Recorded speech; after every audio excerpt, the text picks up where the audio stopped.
Welcome to, I don't know if you've ever done this before, but this is called Sukkot Tabernacles. In Hebrew, tabernacles are called Sukkot, booths, Feast of Booths. What's the other name for this holiday in the Bible? It is the Feast of Chag HaAsif, the Feast of the Ingathering. Because this is when, 3 times a year, who can tell me the 3 times a year that all the guys have to go to Jerusalem 3 times a year and visit and bring an offering? Passover, yes, and Pentecost, Shavuot, and Sukkot, Tabernacles. We got to go to Jerusalem, got to bring an offering, at least all the guys. What will happen if the nations in the book of Zechariah don't go to Jerusalem? The nations, the Americans, the Canadians, the English. No? Well, wrath. No rain. The Bible says in the book of Zechariah, they will get 0 rain. What does no rain mean? No crops. No crops means famine. They're going to be actually famine if they don't come to celebrate this holiday. That's in the Bible. I'm not going to talk too long because the food's already ready there. Who knows an amazing thing that happened on Tabernacles in the Bible? It was an Aliyah journey, and you had bread falling. It was manna. You also had in the wilderness. Moses in the wilderness. You had the pillar of fire and Joshua, and the pillar of cloud, and God was leading the way, and we were camping in these little booths. Who else stayed in a tent? God. It was called the tabernacle. The tabernacle, and the pillar of fire would be at the entrance of the tabernacle. So amazing. What else happened when the temple eventually was built? The temple, you have Solomon's temple, and you have it was on Tabernacles when he dedicated. It was a time of Tabernacles, and the pillar of fire came back, just like it was on the Aliyah journey, Aliyah Return Center. The Aliyah journey, the pillar of fire came back. Do you know it's promised in the book of Maccabees when the third temple is built? Again, the pillar of fire is going to come back. Again, it says fire is going to come down. Again, amazing. Another cool thing about Tabernacles, this is the time where we go to Jerusalem. We dip in that pool of Siloam. We get the ashes of the red heifer, get sprinkled, take a little of this exact thing right here. See this right here? I showed it to you yesterday, and it is called palm, myrtle, and arava, willows. So willows, which is arava. Then you have hadas, and then you have this is the hadas right here, hadassim, okay, which I showed you guys yesterday. And then of course you have the palm frond. This is the heart of the palm tree, by the way. And then of course it says, take also unto you citrus trees. It said, I'm going to read it to you in Deuteronomy chapter 14.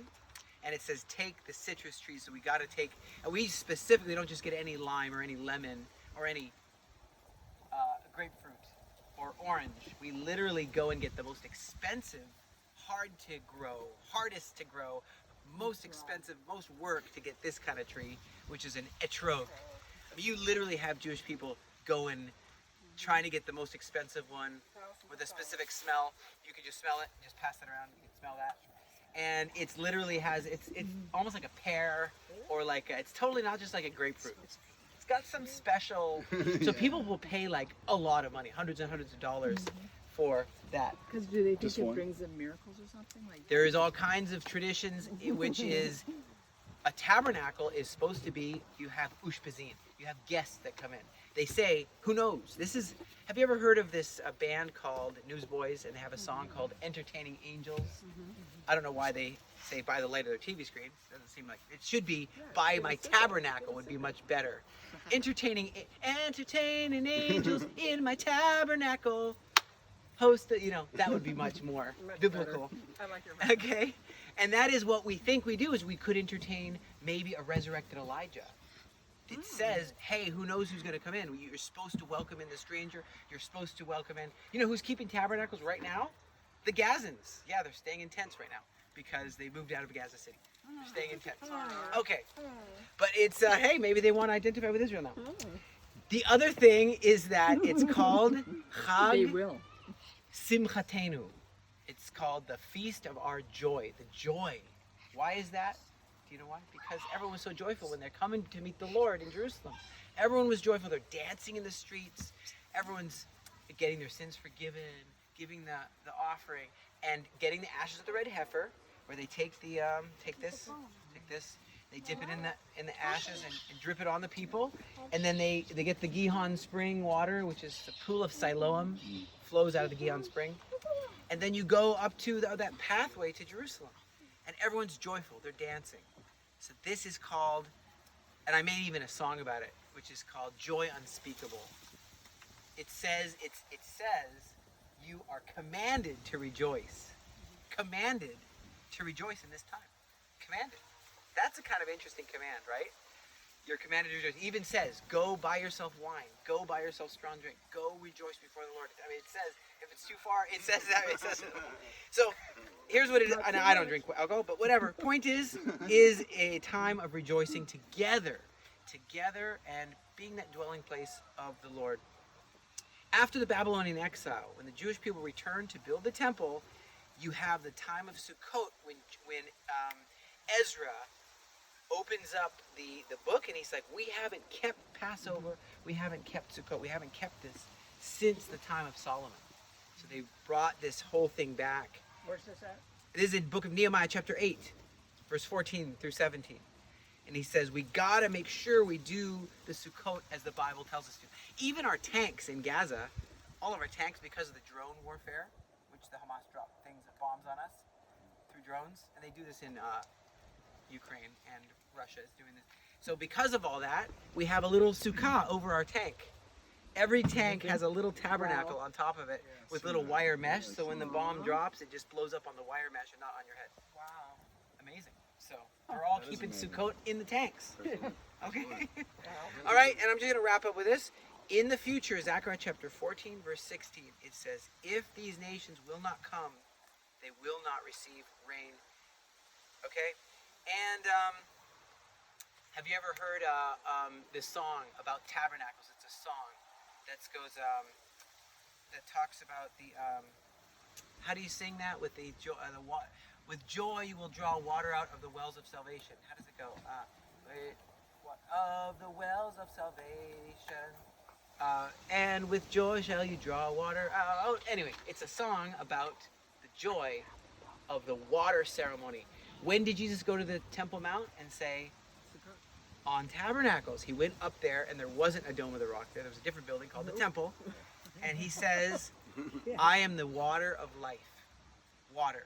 It's a time of the water libation, also getting mikvah, also getting, remembering that the water that doesn't run out. Samaritan woman, through this water you'll never thirst again.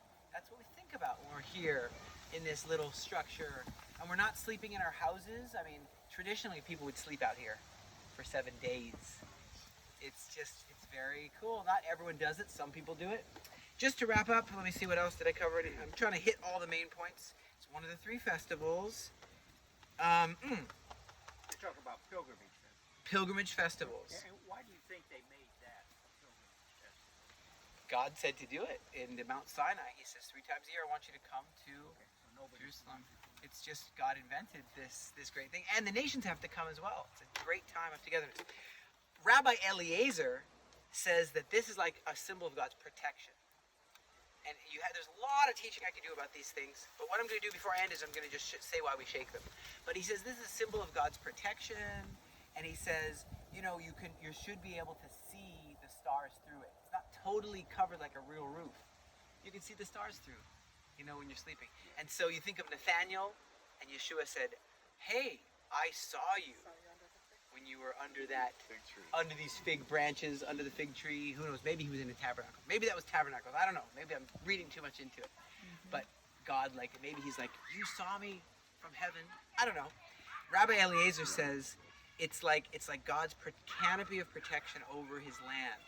You have your feet on the ground, but you have your head in the clouds. It's not a roof blocking you. You're connecting yourself to heaven and earth here. He's got all this there's lots of cool teachings about all this. Main thing is, though, remembering the Aliyah. God sustained us. He's our sustenance. He's our protection. He's our sustenance. All these date palms and these, it says, take of willows of the brook. Here, take of willows of the brook. Take of leafy boughs. So that's willows of the brook. Take of leafy boughs. So that's why we do the hadass. That's why we do, which is the myrtle. And that's why we do the willow. and that's why we do the palm tree, leafy palms, it says, and citrus. We do that tomorrow, right? The first day?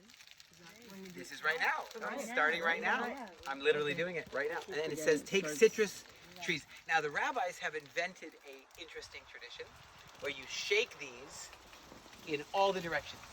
You shake it to the north, the south, the east, the west, the heavens and the earth. So I'm just going to do it, and we do a little blessing, which just says, "Blessed are you, Lord our God, King of the universe, who has commanded us to build booths. Baruch atah Adonai Eloheinu melech haolam, asher kitchanu bechazdo v'tzivata lanu livnot Sukkot." So here we go. Which way is north? North. South. Yeah, so that would be probably north. That's south. Or is that south? West. You know what? I'm going to check. East.